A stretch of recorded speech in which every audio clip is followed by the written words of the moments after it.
Rata-rata selain tidak mempunyai masa rehat yang cukup, penyakit jantung juga merupakan salah satu punca utama berlakunya kematian kepada seseorang, terutamanya golongan lelaki. Membuat ujian kesihatan secara menyeluruh agar kita bersedia dengan segala kemungkinan yang akan terjadi. Mati mengejut ni selalu kita dikaitkan dengan serangan jantung. Serangan jantung dia tak kira tua muda, benda ni akan berlaku kalau kita abaikan kita punya kesihatan. Wanita hari ini, wanita hari ini bijak mengatur, mengurus mata wataknya. Usahawati, ibu istri permaisuri. Wanita hari ini di zaman modern masih kekalkan adatnya. Dihormati, disayangi, disanjungi. Wanita hari ini. Selamat tengah hari, bertemu kembali di WHI siaran 3 Februari bersama saya Segita dan juga Hawa Rizwana Ridwan. Hawa, sihat Hawa? Sihat Segita. Okey. Saya sihat. Kenapa sihat awak macam sihat Segita? Penat ke tu? Tak. Macam memang kena sihat kalau nak datang ke pejabat ni. Suka semangat dan kecergasan Hawa tu. Okey, yang kami akan menemani anda sepanjang 1 jam ini dan kami harapkan anda pun cukup bertenaga seperti Hawa lah ya. Ya, okey, kita memang kena bertenaga. Kita dah masuk bulan baru kan, dah 3 hari 3 Februari ini dan hari ini juga merupakan hari yang cukup istimewa buat umat Islam. Tarikh ini hari ini ialah 1 Rejab 1443 Hijrah. Jadi pada bulan yang mulia ini kita memperbanyakkan kita punya amal ibadah, bersedekah, berselawat dan juga semoga doa kita yang baik-baik dimakbulkan insya-Allah. Persediaan kita untuk tak lama lagi nak masuk ke bulan Ramadan. Bulan 4 nanti. 2 bulan? Dalam 2 bulan. Okey, dalam 2 bulan. Okey, baik, apa pun mungkin ada dalam kalangan anda dah bercuti, dah mula bekerja hari ini. Ada juga yang telah berkongsi di laman media sosial di mana semalam bertolak dari kampung pulang ke Kuala Lumpur. Jalan raya agak sesak juga, tapi apa pun kami berharap yang anda semua dalam keadaan yang selamat dan yang masih lagi tengah bercuti, anda enjoy lah cuti. Tengah anda. bercuti tak apa lagi. Ni dah masuk kerja kan, tapi dalam hati rindu nak cuti. Alamak, tak apa. Esok ada Jumaat, lepas itu hujung minggu. Ya, betul. Baik, dan hari ini seperti biasa, seperti yang Fiza dan saya dah war-warkan semalam, kami ada satu topik yang berkaitan dengan kesihatan untuk dibincangkan bersama dengan anda, iaitu mati mengejut. Seringkali kita dengar, bila kita dengar yang seseorang itu meninggal secara mengejut, kita memang tidak tahu macam mana untuk menghadapi situasi itu. Bukan sahaja kawan-kawan, ahli keluarga, tapi orang di sekeliling pun, kenapa? Apa yang terjadi? Kan banyak persoalan yang akan wujud. Dan hari ini sebelum kita nak membincangkan lebih lanjut berkaitan dengan topik kita, apa kata kami kongsikan bersama dengan anda TikTok berkaitan dengan topik kita. Esto un party por debajo del agua. Baby, busca tu paraguas. Estamos bailando como peces en el agua. Como peces en el agua. No existe la...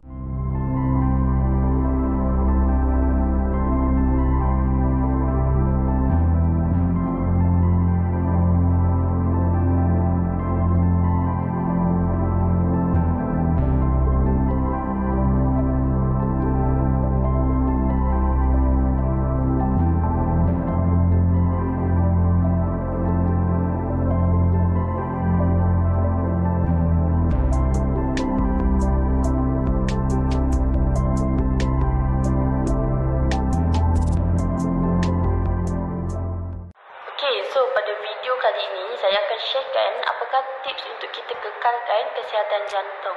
Okay, first korang kena kawal diabetes, and then korang kena kawal tekanan darah tinggi, kena pandai manage korang punya stres, tak kisahlah stres di tempat kerja ataupun so on. And then korang kena sentiasa amalkan pemakanan yang sihat dan juga jangan lupa untuk sentiasa bersenam. Okay? High heels, yes you make me so nervous that I just can't hold your hand. You make me go, but I cover up, won't let it show. So I'm putting my defenses up, 'cause I... itu dia antara perkongsian menu-menu yang sesuai untuk penjagaan kesihatan dan juga pengetahuan untuk menjaga kesihatan jantung kita. Betul. Hawa, bila kita bercakap mengenai mati mengejut, seringkali dikaitkan dengan penyakit jantung. Ya. Hawa, kalau kita lihat baru-baru ini pun kita semua terkejut dan digemparkan dengan pemergian mendiang Shabby Singh dan juga pelakon dan juga pelawak Pian Cecupak. Dan baru sahaja masuk berita ini, pagi ini seorang pemain bola sepak Greece yang bernama Alexandros Lampis telah meninggal dunia disebabkan serangan jantung, dan antara faktornya juga sebab tidak mendapat bantuan secepat yang mungkin. Jadi hari ini di WHI banyak yang kami nak kupas bersama dengan pakar di studio, iaitu apa yang perlu kita lakukan sekiranya kita ada bersama dengan seorang mangsa yang tiba-tiba katalah ada serangan jantung atau sakit dada ataupun rebah secara tiba-tiba. Betul. Dan apa antara jenis-jenis penyakit jantung khususnya di Malaysia, yang mana satu menjadi statistik menunjukkan yang mana satu menjadi paling orang kata kerap berlaku antara lelaki ataupun wanita. Ya, itu menjadi persoalan juga sebab ada kalinya kalau kita lihat serangan jantung ni berlaku pada sesiapa saja, tak kira umur. Kalau kita lihat seseorang ni begitu aktif bersukan, menjaga pemakanan, tetapi tiba-tiba kematiannya disebabkan oleh serangan jantung. Dan ada dalam kalangan mereka tak ada apa-apa penyakit, tiba-tiba kita kejutkan mereka tinggalkan disebabkan oleh kematian mengejut tanpa mengetahui punca-punca awal. Betul. Jadi hari ini kalau anda ada apa-apa persoalan berkaitan dengan topik kita, anda boleh terus ke laman Facebook WHI dan tanyakan soalan anda di situ, ataupun mungkin anda sendirilah ada apa-apa kisah benar ataupun kisah berkaitan dengan topik kita, anda boleh kongsikannya di WHI, dan kalau sempat kami akan bertanyakan soalan anda kepada tetamu di studio dan juga tetamu dalam talian sekejap saja lagi. Terus ikuti kami untuk bincangkan topik yang cukup penting ini di Wanita hari ini. Kita berehat dulu seketika. Wanita hari ini, wanita hari ini.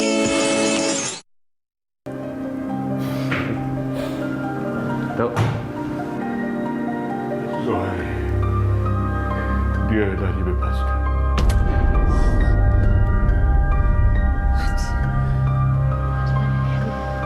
Macam mana dia boleh dibebaskan?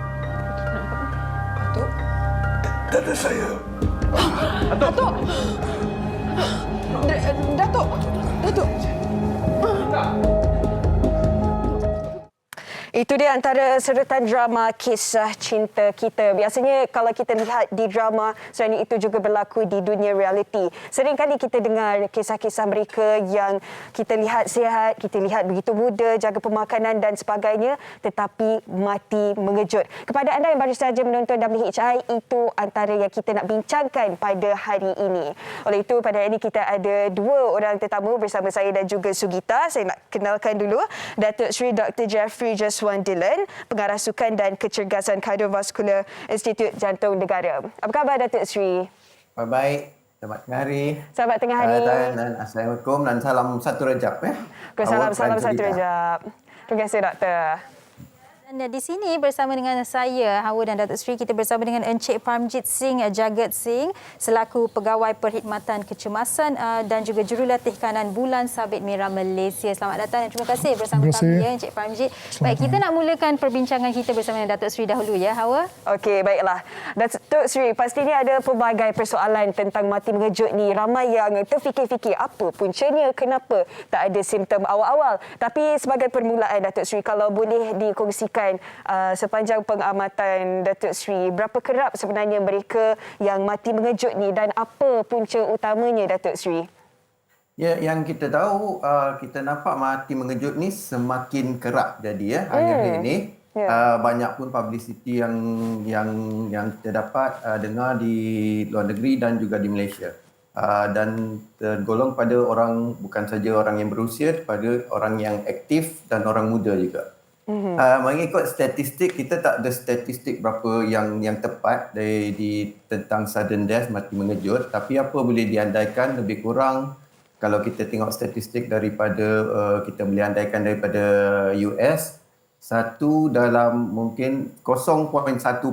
Maksud dia, 300,000 deaths di US. Kalau kita andakan pada population Malaysia, kita boleh anggapkan mungkin 30,000 setahun. Ya. Okey. So, bilangan yang agak besar.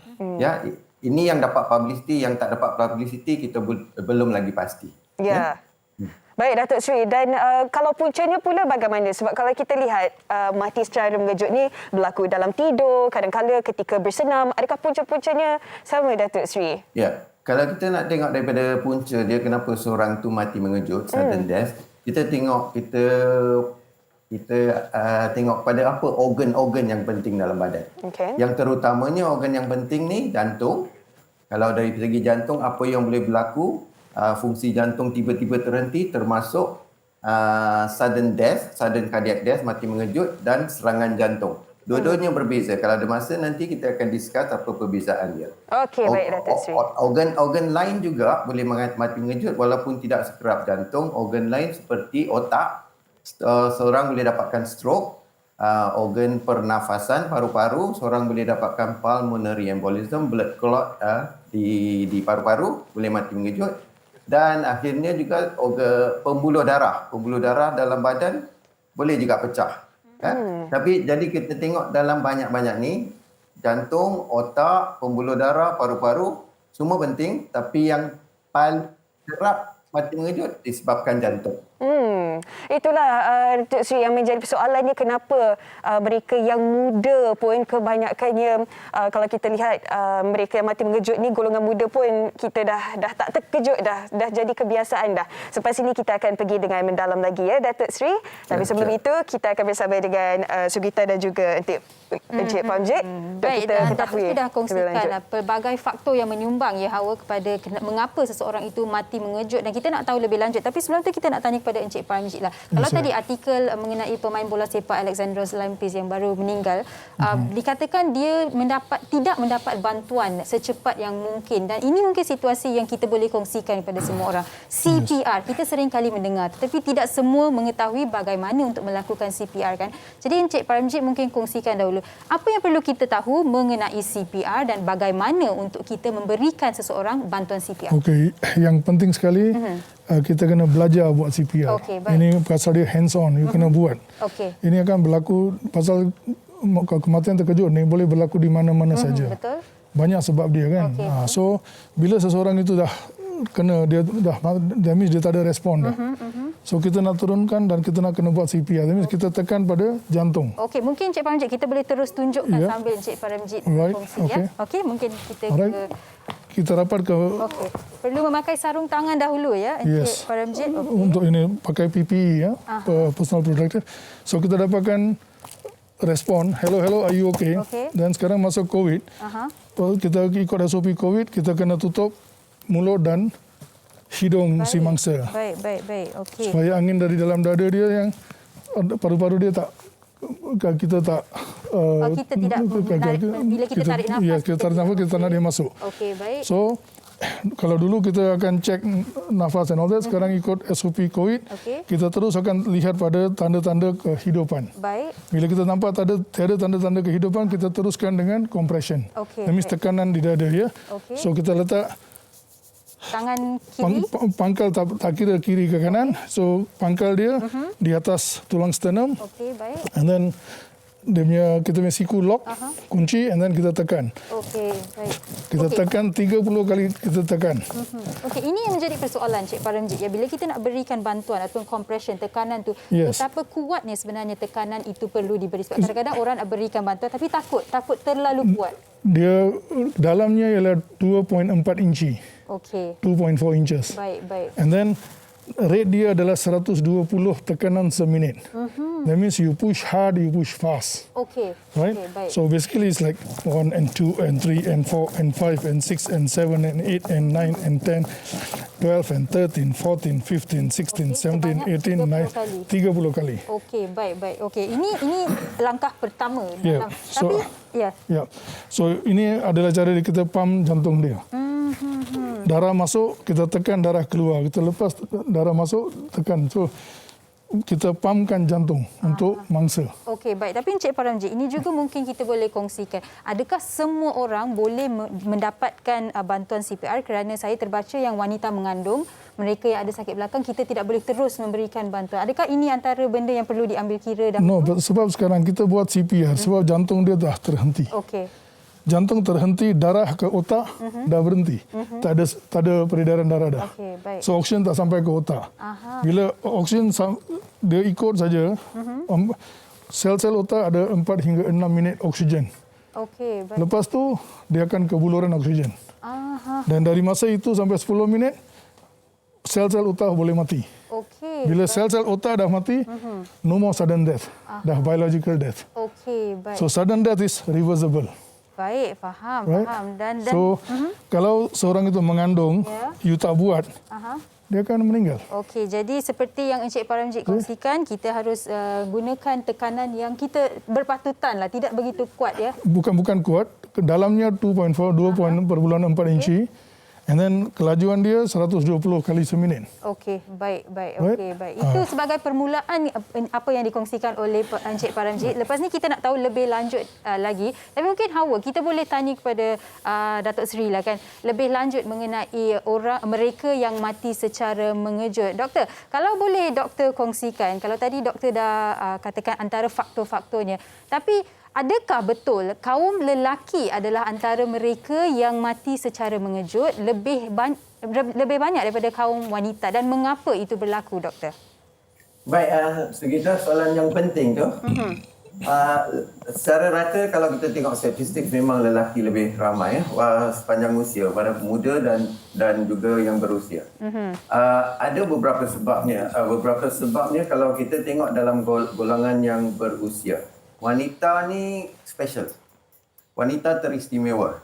Dia ada hormon yang buat perlindungan kepada jantung, pada protective hormon. Hormon ni hormon estrogen. Okay. Apa yang hormon estrogen benefitnya kepada kaum wanita adalah ia meningkatkan satu jenis kolesterol yang bagus untuk jantung, HDL, dan mengurangkan LDL. Itu yang kita tahu. Ya, jadi untuk mendapatkan kolesterolnya akan kurang, ini protektif pada jantung. Okay. Yang keduanya didapati kalau hormon estrogen dia mengurangkan daya sel darah untuk melekat kepada salur darah. That means untuk menjadi blok kepada salur darah, penyempitan tu kurang disebabkan hormon estrogen.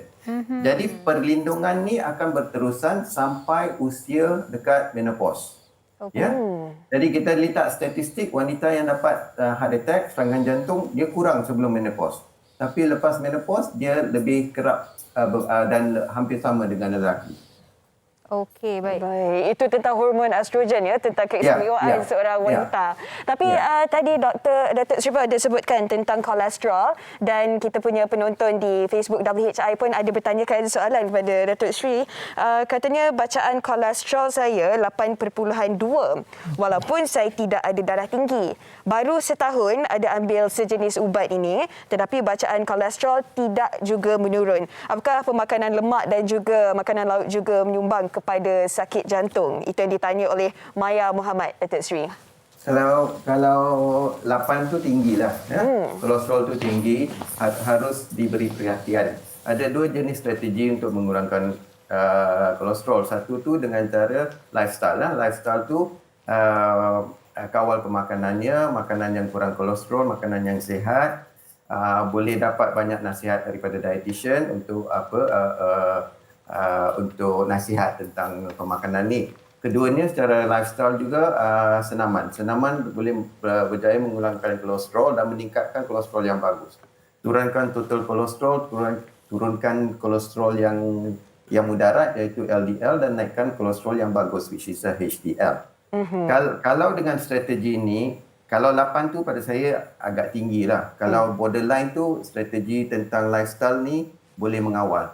Tapi kalau terlampau tinggi itu perlu ubat-ubatan. Ada banyak, harus jumpa doktor dan bincang dengan doktor. Kebanyakan ubat-ubat untuk mengurangkan kolesterol ni sangat berkesan, sangat mujarab, dan side effect dia kurang sekali. Okey, baik doktor. Dan menjaga kita punya gaya hidup dari segi pemakanan dan juga senaman ini cukup penting sekali Datuk Seri. Tapi kita nak sambung lagi selepas ini. Sebelum itu, ayuh kita saksikan laporan yang disediakan oleh rakan wartawan kami, Tasha, tentang mati mengejut. Jom kita saksikan. Dianggap remeh dan tidak penting, antara faktor utama masalah kematian mengejut sering diambil mudah. Rata-rata selain tidak mempunyai masa rehat yang cukup, penyakit jantung juga merupakan salah satu punca utama berlakunya kematian kepada seseorang, terutamanya golongan lelaki. Berdasarkan statistik di Malaysia, ianya merupakan penyebab kematian utama manusia dengan merekodkan sebanyak 18,515 kes kematian atau 17% daripada jumlah kematian secara keseluruhan. Seperti satu kes yang pernah tular baru-baru ini, kematian Syabi Singh yang disahkan meninggal dunia akibat serangan sakit jantung ketika sedang berbasikal telah menggemparkan seluruh rakyat Malaysia. Menurut laporan doktor, saluran jantungnya menunjukkan 3 saluran arteri koronari telah tersumbat 90 hingga ke 100%. Selain itu, Malaysia kemudian digemparkan dengan berita pemergian arwah Pianca Cupak yang juga turut meninggal dunia secara mengejut akibat serangan jantung setelah beberapa kali mengalami kesakitan di bahagian dada. Biarpun pelbagai inisiatif telah dilakukan bagi membantu untuk berwaspada dengan tanda-tanda awal serangan jantung mahupun punca lain, namun masih ada golongan yang menganggapnya sebagai tidak penting. Persoalannya, bagaimanakah sebenarnya cara yang terbaik untuk menangani isu ini? Apakah antara langkah awal yang boleh kita lakukan bagi mengelakkan berlakunya kematian mengejut? Kebanyakan kes kematian mengejut berlaku kerana kurangnya kesedaran untuk melakukan pemeriksaan kesihatan terlebih dahulu serta tidak berehat jika terlalu penat. Namun, adakah benar seseorang yang terlalu aktif dalam sukan juga boleh menyebabkan kematian secara mengejut? Jadi jangan ambil remeh dan jangan leka. Mencegah lebih baik pada merawat.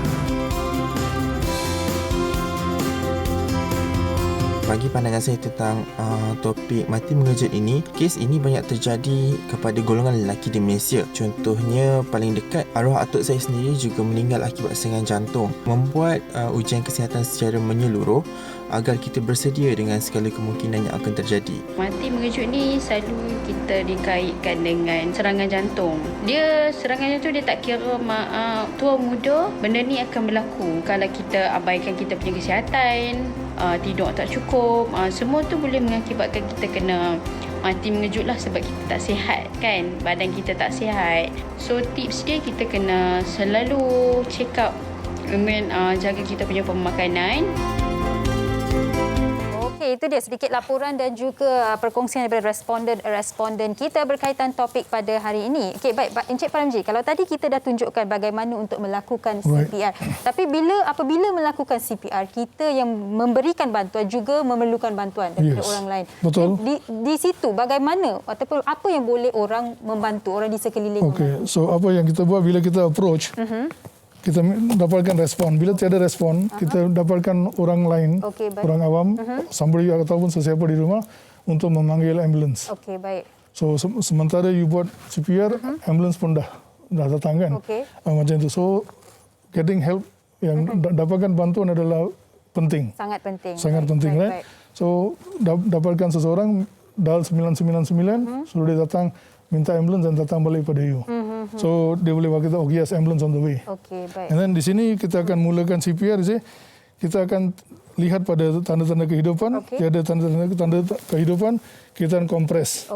Bila kompres untuk orang adult, orang dewasa, dia mesti 2.4 inci. Okey, baik. Bagi anda yang baru saja menonton, ini amat penting. So kita kompres, and then kalau biasanya kita buat hembusan, tapi sekarang SOP COVID kita tak buat hembusan. Okey, baik. Dan ini mungkin kita boleh berkongsi lebih lanjut. Ya, betul. Kadang-kadang kita memberikan bantuan pernafasan mulut ke mulut dan sebabkan SOP kita tidak membuatnya pada orang ramai. Tapi orang di luar sana lah kalau dalam situasi kecemasan. Tapi bagaimana pula kalau orang di rumah kita sendiri? Kalau keluarga kita sendiri dan kita mau juga buat, ini terpulang pada diri masing-masing lah. Baik. Boleh lah, kita nak kata tak boleh pun Pasal orang itu Dalam akan buat situasi saja. Dalam cemas, situasi itu dia akan buat juga kan. Betul. Okey, dan bagaimana untuk kita sebenarnya memberikan bantuan pernafasan mulut ke mulut? Okey. Yang itu kita kena tekapkan mulut kita pada mulut mangsa. Okey, Di baik. sini mannequin. Aha. And then of course kita nak hembus, kita tak boleh nak letak. Tapi kita ada face shield untuk ni. Biasanya normally pun biasa pun kita akan pakai face shield. Baik, baik. And then bila kita hembus. So untuk menghembus kita kena tekapkan mulut kita pada mulut kita. First thing kita buka saluran pernafasan, picit hidung, tekapkan mulut. Okey. Dan kita hembus. Hembus. Okey, bila hembus tu berapa lama sepatutnya Hembus kita? kita bagi dalam yang 2 hembusan tu dalam 3 saat. 2 hembusan dalam masa 3 saat. Hembus, you akan adakan naik dan turun. Okey, baik. Naik, turun dan kita continue dengan CPR. Dengan tekanan di dada. Okey, okey. Macam itu. Tapi sekarang sebab SOP COVID, kita tidak lakukannya. So kita buat tekanan sahaja. Okey, baik. Dan mungkin ada orang juga ingin tahu, adakah tekanan dan bantuan CPR sama bagi kanak-kanak dan juga dewasa? Sebelum kita nak berkongsi berkaitan dengan bayi. Okey, kanak-kanak tekanan dia sama, 30 kali tekan dan 2 kali hembus kalau bukan masa COVID, bukan SOP COVID. Untuk bayi pun sama, tetapi cuma untuk kanak-kanak kita akan tekan sedalam sekurang-kurangnya 2 inci. Okey, okey. At least 2 inches. Okey, baik. And then untuk bayi is at least 1.5 inch. And then tekanan pada kanak-kanak kita boleh gunakan satu tangan. Kalau kita cukup besar dan kanak-kanak tu kecil, satu tangan cukup, kita gunakan satu tangan. Baik. Kalau yang penyelamat tu badan kecil, boleh gunakan 2 tangan, no problem. Tapi untuk bayi pula, kita gunakan 2 jari. Okey, mungkin selepas ini kita kongsikan lebih lanjut Encik Franjit bagaimana untuk membantu. Katakanlah di rumah ada situasi di mana seorang bayi tersedak susu kan, bagaimana untuk memberikan bantuan. Tapi sebelum tu Hawa, kita bersama dengan Datuk Sri dahulu ya. Ya, okey, baik. Datuk Sri, apabila disebutkan tadi kita memang kena jaga pemakanan kita kena bersenam. Okey, tapi kita sering kali dengar mereka yang mati mengejut apabila mereka sedang bersenam. Tadi contoh yang diberikan pemain bola Greece dan juga ada mendiang Syabi juga meninggalkan kita ketika berbasikal, dan ini yang merisaukan kita Datuk Sri. Dan ada ditanyakan juga oleh penonton WHI Nur Hayati Umar, saya nak tahu adakah denyutan nadi laju sampai 140 itu juga merupakan tanda awal sakit jantung? So ada kalanya bila kita bersenam ni kita push terlalu kuat Datuk Sri, dan adakah itu yang boleh dikatakan punca mati mengejut apabila bersenam Datuk Sri, ataupun ada punca-punca lainnya? Ya, ada banyak punca mati mengejut. Bila dapat tahu mati mengejut, sudden cardiac death, mati mengejut disebabkan masalah jantung. Antara apa yang berlaku sebenarnya, kalau kita jantung ni sebagai satu organ untuk pam darah ke satu badan. Untuk pam darah ke satu badan, organ ni perlu satu litar elektrik sebagai pencetusnya. So litar elektrik ni ada pacemaker dalam jantung. Bila ada kelainan pada litar elektrik jantung ni, terdapat satu kegagalan jantung yang mendadak. So punca akhirnya is kelainan elektrik, dinamakannya ventricular fibrillation. Ya, dalam keadaan gitu jantung berdenyut terlampau cepat dan tidak dapat pam darah keluar.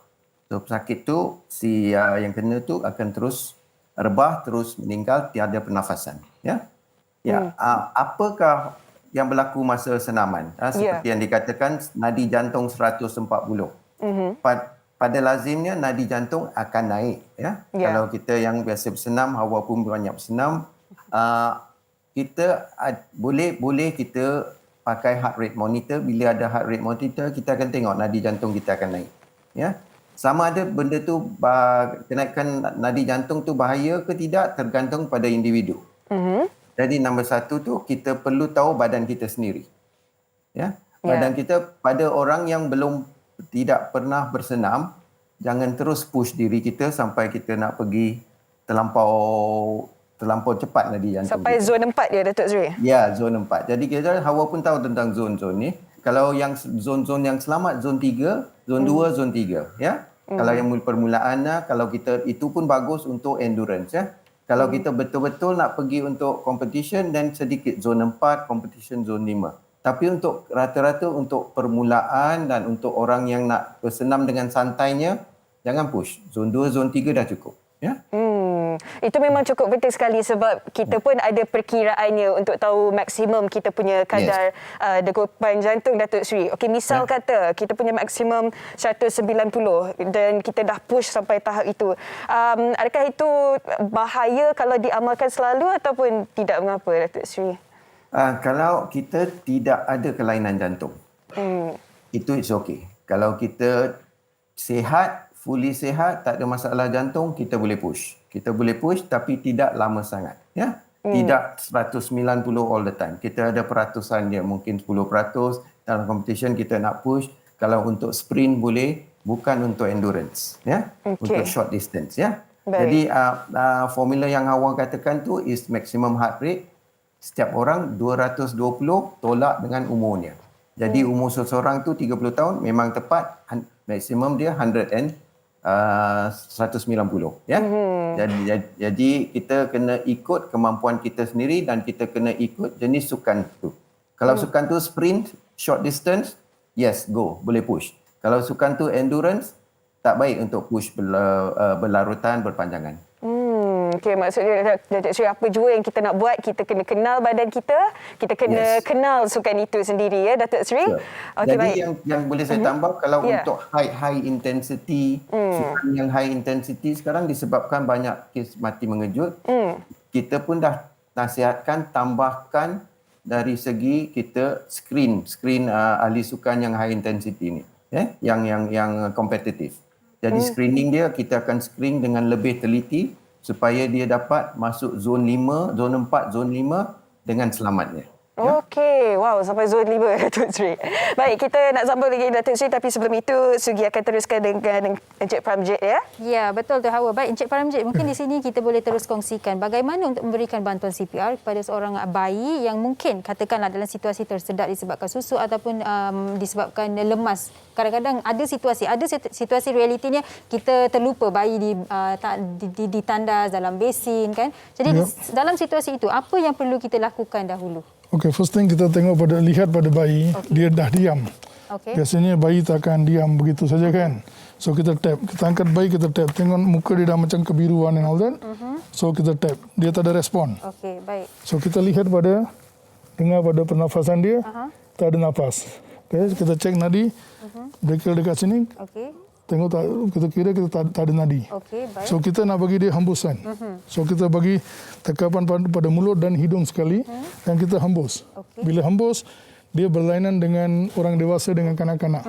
Di sini kita puff sahaja. Alright? Puff saja, dada akan naik. Okey, kalau macam tadi 2 hembusan dalam masa 3 saat, kalau bayi lain. Yes, and then bila you check nadi, tiada nadi, you pun buat CPR. And then you kena pegang dengan kuat ataupun letak atas meja. So jangan pasal kadang-kadang kalau dekat tangan turun. Ya, betul. Ke dada takkan turun. So kita letak atas meja dan kita tekan. Satu jari di antara puting and then 2 jari ni kita tekan. Okey, baik. Tekan. So kita boleh support dekat paha ataupun letak atas meja yang bagus sekali lah. So sama juga 30 kali tekan and 2 hembusan. Bayi ni actually of course kita tahu ni dalam rumah kita dia bukan positif, COVID positif and all that, we will know about the child lah. So we can do. Some and then biasanya kalau bayi dengan kanak-kanak dia akan dapat respiratory distress. Bukan cardiac arrest. Biasanya lah. So kalau dah terlalu lama dalam akhir tenggelam, possibly the heart stop. So of course you have to do CPR. Tapi biasanya pada bayi dan kanak-kanak, it's respiratory distress. Itu. That means dia tak boleh bernafas. Faham.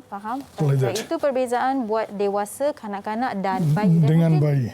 Di sini sebelum kita menutup sesi ini, Encik Pramjit boleh kongsikan setelah seorang itu sedar selepas kita memberikan CPR, apa yang perlu kita lakukan? Mungkin proses pemulihan dia, adakah posisinya perlu ditukar? Yes.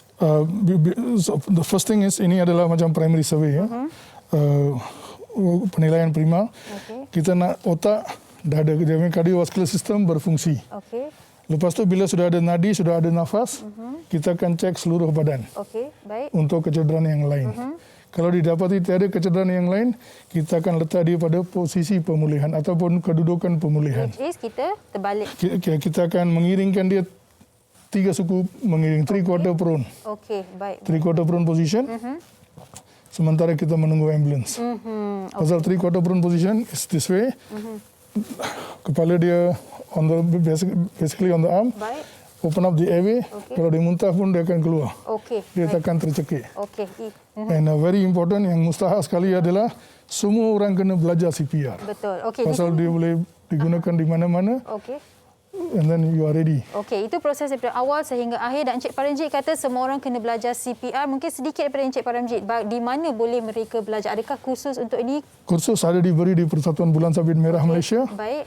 Kita ada buat kursus. So boleh kontak Bulan Sabit di website kita and then apply kursus online. Okey, baik. Terima kasih banyak-banyak Encik Sama-sama, Paramjit Encik. atas perkongsian. Dan bagi anda yang ingin mengetahui lebih lanjut ataupun nak belajar lah kan bagaimana untuk membuat CPR, anda bolehlah dapatkan info-infonya daripada Persatuan Bulan Sabit Merah ya. Okey, baik Hawa. Mungkin kita boleh dapatkan kata-kata ataupun tips daripada Datuk Seri ya. Ya, baik. Terima kasih Cik Paramjit. Memang semua orang kena tahu cara-cara untuk buat CPR ini kan. Benda ni boleh berlaku di mana-mana saja. Baik, Datuk Seri, di penghujung perbincangan kita ini secara ringkasnya, apa antara langkah-langkah awal yang perlu kita tahu supaya dapat kita elak daripada diri kita sendiri dan juga insan-insan tersayang daripada mati mengejut, Datuk Seri? Silakan. Sure. Thanks Hawa. I think ni penting kalau tips yang kita nak beri tu, kita jangan abaikan gejala, jangan abaikan symptoms ya. Ini khusus pada segmen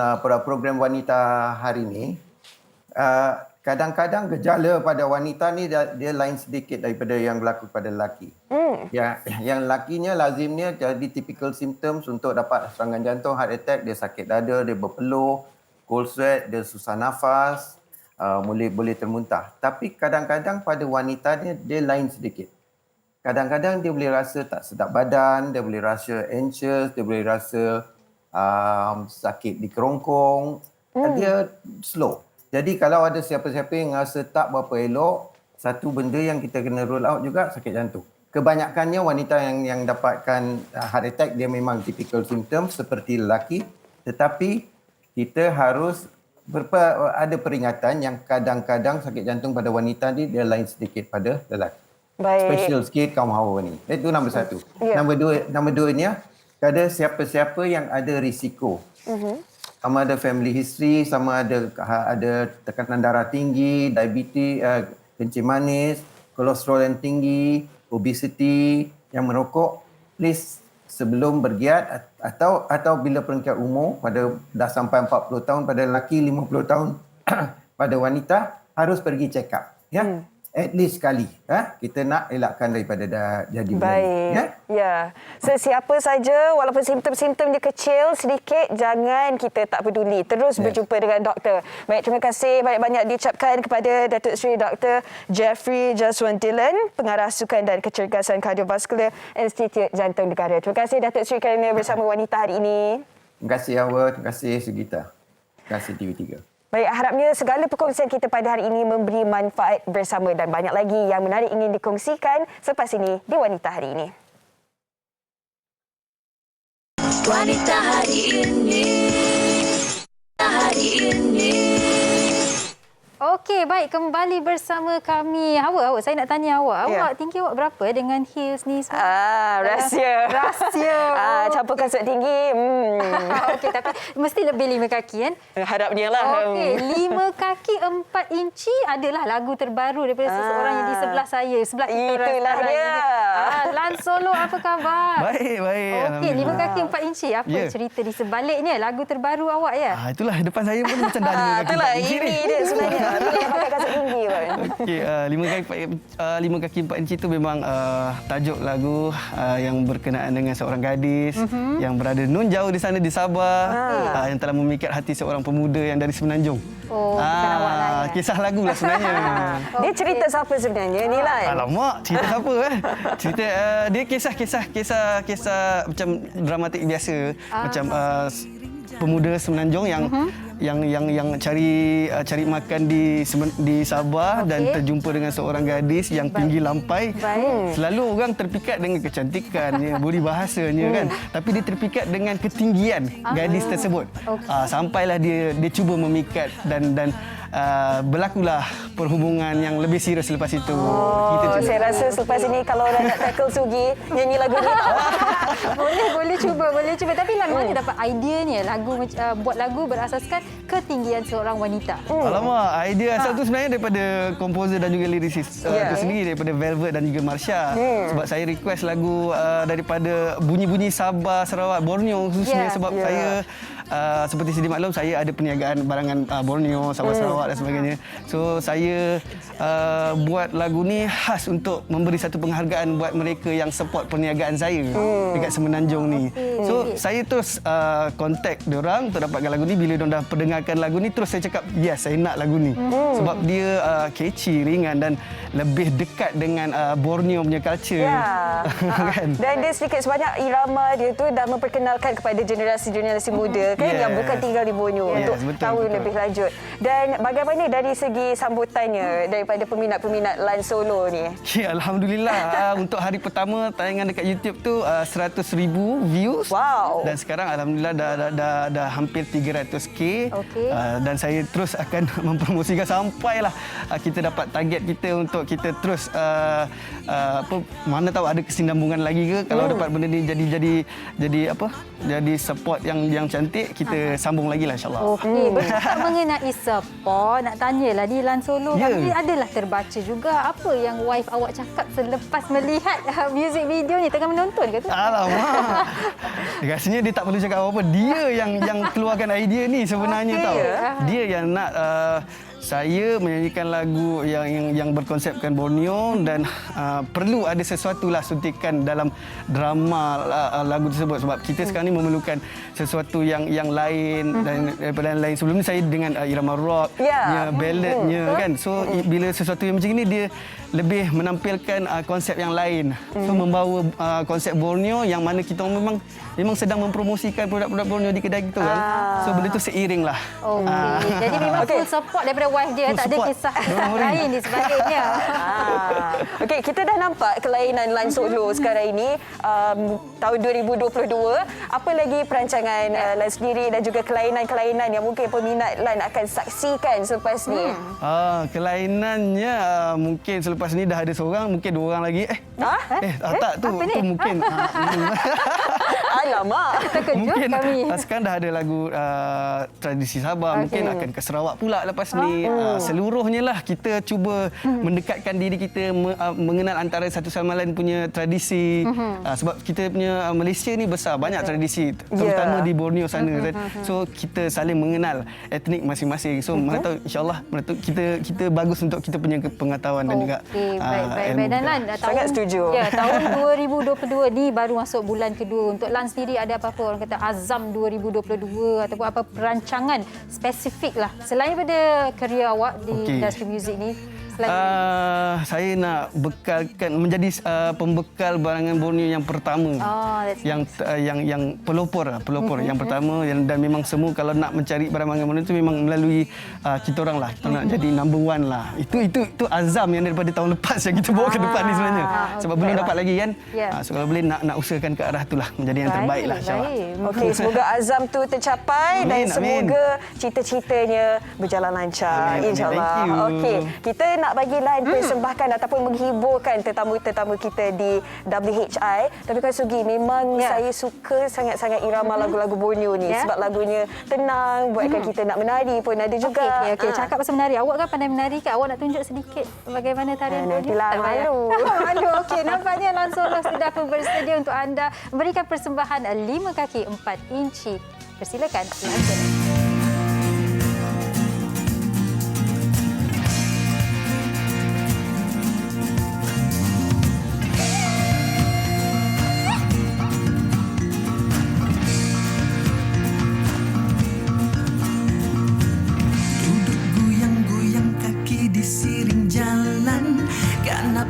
Sampai hitam-hitam tu badan, jual ikan masin, disiring jalan cari makan yang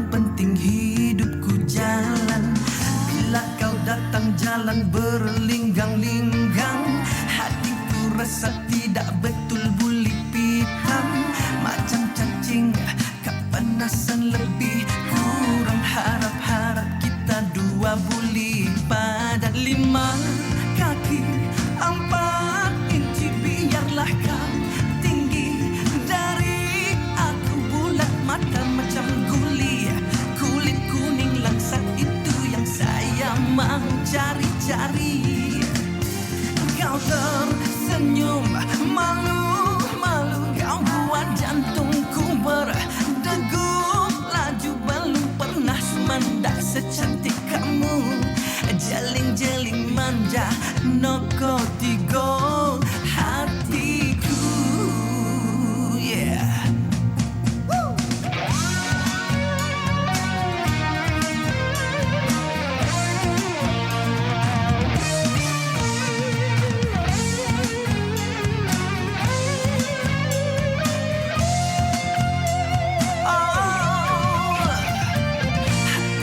Rasa tidak betul buli pitam. Macam cacing kepanasanlah lebih kurang. Harap-harap kita dua buli badan. 5 kaki 4 inci. Biarlah kau tinggi dari aku. Bulat mata macam guli. Kulit kuning langsat itu hari ini. Bertemu kembali bersama kami di Wanita hari ini dan pastinya segala perkongsian kita hari ini harapnya memberi manfaat kepada anda semua. Hari ini kita bincangkan tentang satu topik yang cukup penting sekali. Ya, betul. Iaitu mati mengejut.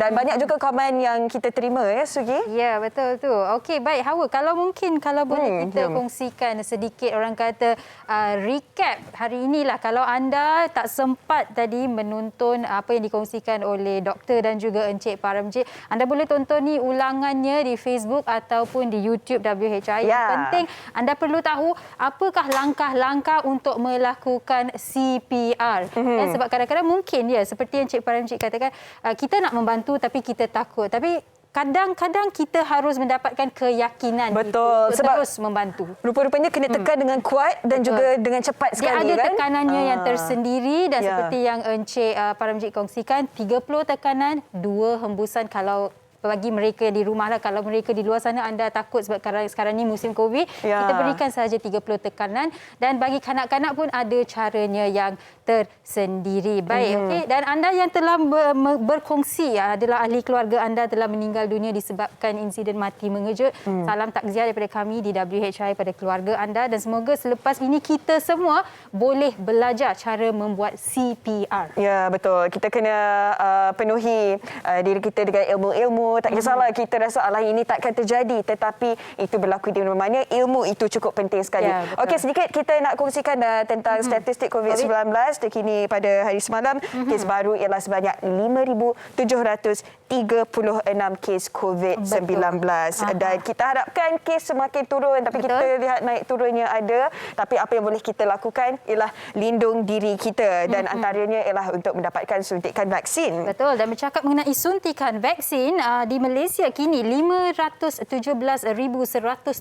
kanak-kanak telah didaftarkan untuk vaksin COVID-19. Jadi kalau anda di rumah yang ibu bapa yang belum lagi mendaftarkan anak dan ingin anak-anak anda mendapatkan vaksin, telah terus daftarkan mereka untuk kesihatan dan keselamatan kita semua bersama. Ya, betul tu. Dan untuk kanak-kanak yang berisiko juga ada laluan khas dan juga saluran khas untuk mereka, antaranya di hospital dan juga PPV tertentu, dan daftar saja di aplikasi My Sejahtera. Okey, Hawa, hari ini hari Khamis kita dah berkongsi berkaitan dengan topik kesihatan. Tapi kadang-kadang kan itu kesihatan, kita ketepikan kesihatan sedikit. Saya nak tanya awal lah, hidup ni penuh drama ataupun tidak? Wow, hidup ni memang macam-macam drama, tetapi yang paling penting kan macam mana kita kendalikan drama-drama itu ataupun apa-apa cabaran yang berlaku dalam hidup kita ni. Kadang-kadang cara kita uruskan sesuatu kendalikan sesuatu adalah ikut umur lah, ikut pengalaman kan. Kalau dalam ikut perkahwinan, ikut kematangan. Dalam perkahwinan kalau ada drama banyak sangat pun susah kan? Awak rasa? Itulah sebab masalahnya kita dua ni belum alaminya lagi. Dan pastinya esok segalanya kita akan ketahui. Hidup bukan drama, esok di WHI jam 12 tengah hari. Sehingga berjumpa lagi, jaga diri. Terima kasih. Bye-bye. Bye. Assalamualaikum.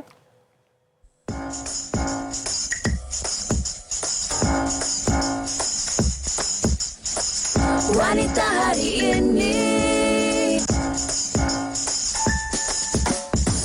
wanita hari ini bijak mengatur, mengurus mata wataknya.